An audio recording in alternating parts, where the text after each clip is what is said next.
Assalamualaikum warahmatullahi wabarakatuh.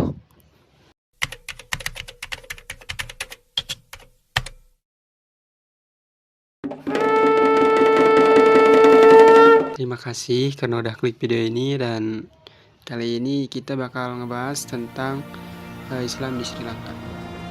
Sebelum ke inti pembahasan, kita kenalan dulu sama negaranya.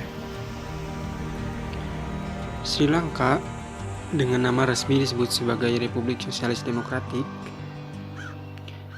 yaitu adalah sebuah negara kesatuan yang bersistem semi presidensial dengan berbentuk republik konstitusional, dan juga negara pulau di sebelah utara Samudra Hindia di pesisir negara India. Ibu kota negara ini berada di Sri Jawar Denapura Kotte, yaitu kota pinggiran dari kota terbesar di Sri Lanka, yaitu Colombo. Negara ini terkenal akan produksi tehnya. Produk lain yang juga sangat penting yaitu adalah kopi, batu permata, kelapa, karet, dan kayu manis. Sri Lanka juga sering disebut permata Samudra India karena bentuknya dan juga keindahan alamnya. Dokumen-dokumen menunjukkan bahwa Sri Lanka memiliki sejarah lebih dari 3.000 tahun karena lokasi geografis yang sangat strategis memungkinkan Sri Lanka sebagai salah satu tempat perhentian dari masa jalur sutra hingga Perang Dunia Kedua. Sri Lanka is considered to have the oldest continuing Buddhist Islam di Sri civilization. Lanka memiliki The Pali sejarah Canon panjang dan was first mencerminkan written keragaman in Sri Lanka. dengan Here sekitar Buddhism has survived 9,7% Muslim repeated dari populasi invasions Sri Lanka. by colonial forces, Mayoritas large-scale Muslim massacres adalah of etnis monks, Tamil, dan ada juga burnings kelompok and destructions of monasteries, Mur, keturunan and Arab, persecution Persia, dan of the Melayu. lay disciples. Mereka tersebar di multiple seluruh times, Sri Lanka, The persecution of terutama di Buddhism Colombo on the dan island wilayah pantai was timur so dan complete utara.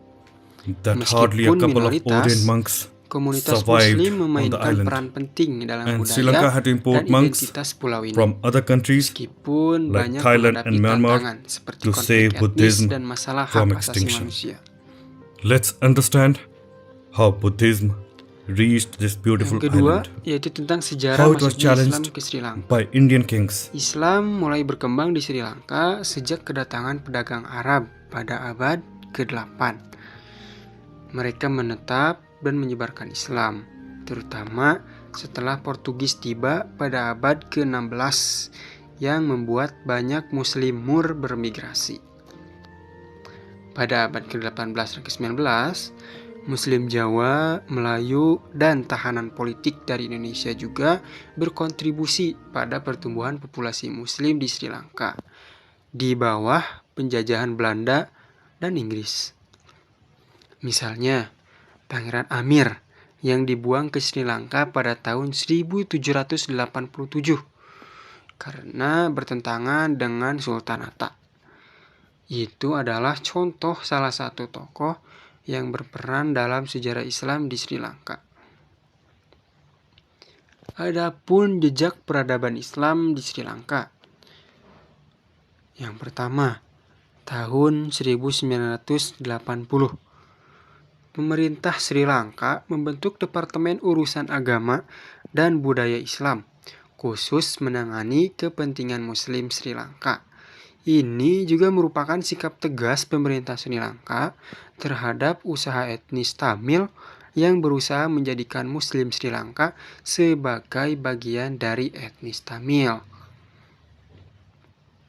Yang kedua, pemerintah Sri Lanka yang dikuasai oleh etnis Sinhala menentang usaha tersebut dan tetap menjadikan umat Islam di sana sebagai etnis Muslim dengan identitasnya sendiri.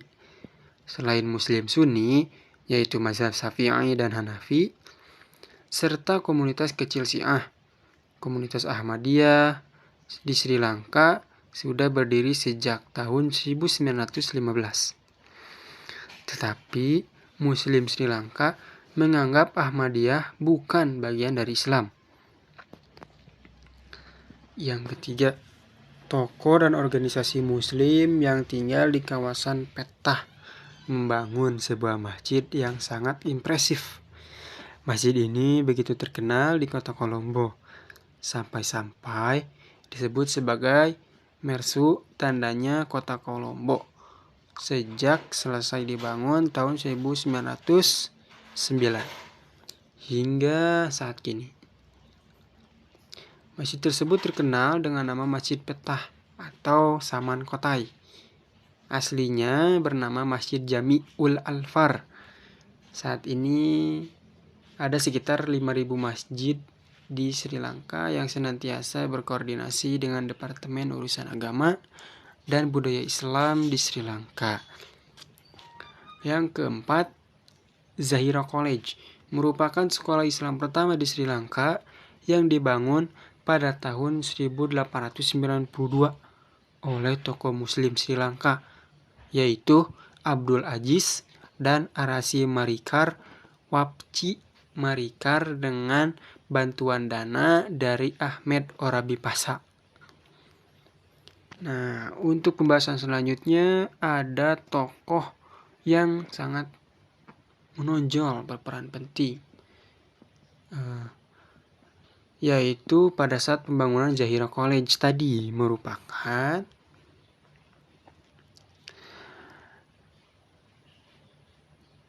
sekolah yang dibangun pada tahun 1892 oleh tokoh muslim Sri Lanka, yaitu Abdul Aziz dan Arasi Marikar, dengan bantuan dana dari Ahmed Orabipasa. Awalnya, universitas ini merupakan madrasah bernama Al-Madrasatul Zahiro dan kini menjadi sekolah Islam terbesar dengan siswa atau mahasiswanya mencapai 4.000 orang dan merupakan salah satu sekolah paling bergengsi di Sri Lanka. Di dalam kompleks sekolah ini atau universitas ini terdapat masjid tertua di Sri Lanka, yaitu di mana masjid ini masih eksis hingga kini. Muslim Sri Lanka juga memiliki universitas Islam di Berwala, yaitu Jamia Nalimia. Itu. Nah, kurang lebihnya seperti itu, teman-teman. Terima kasih. Wassalamualaikum warahmatullahi wabarakatuh.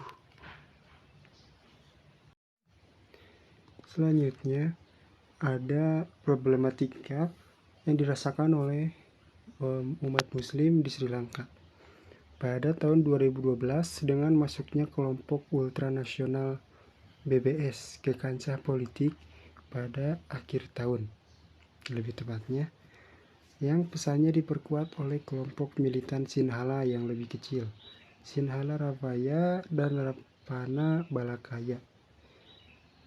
Yaitu gambaran publik tentang Muslim Sri Lanka dengan cepat berubah menjadi bentuk permusuhan yang lebih terang-terangan. Pada puncak pengaruhnya pada tahun 2013 dan 2014, BBS mulai mendominasi liputan berita dan membantu menetapkan agenda politik sebagai demonstrasi pidato dan aksi main hakim sendiri yang bertujuan untuk membendung ancaman yang dituduhkan oleh umat Islam sebagai ekstremisme terhadap karakter Buddha Sinhala di Sri Lanka. Kisaran tuduhan yang dipromosikan oleh BBS dan organisasi-organisasi serupa seringkali melalui ujaran kebencian online, sangat luas dan berubah-ubah. Mereka menyatakan bahwa pertumbuhan populasi berarti bahwa umat Islam pada akhirnya akan mengambil alih mayoritas penduduk Sinhala. Bahwa bisnis-bisnis milik warga Muslim secara diam-diam mendistribusikan produk-produk untuk mensterilkan warga Sinhala guna menekan jumlah mereka. Dan bahwa sistem makanan halal melanggar hak beragama orang lain dan secara diam-diam mendanai militan Islam. Secara umumnya, praktik keagamaan konservatif yang diadopsi oleh semakin banyak umat Islam dalam upaya mencapai kesolehan yang lebih besar, dibaca oleh kelompok ultranasionalis sebagai bukti meningkatnya ekstremisme yang mengancam komunitas lain. Retorika anti-muslim turut memicu kekerasan antar komunitas di akhir masa kepresidenan saudara laki-laki Gotabaya Mahinda Rajapaksa. Pada tahun-tahun ini, yaitu pada tahun kepemimpinan Mahinda Rajapaksa, serangkaian serangan terhadap bisnis milik muslim, yaitu banyak yang menuduh bahwa saingan bisnis Sinhala mendukung para penyerang, dan gangguan terhadap pertemuan politik yang diadakan oleh siapapun yang berani menantang militan Buddha.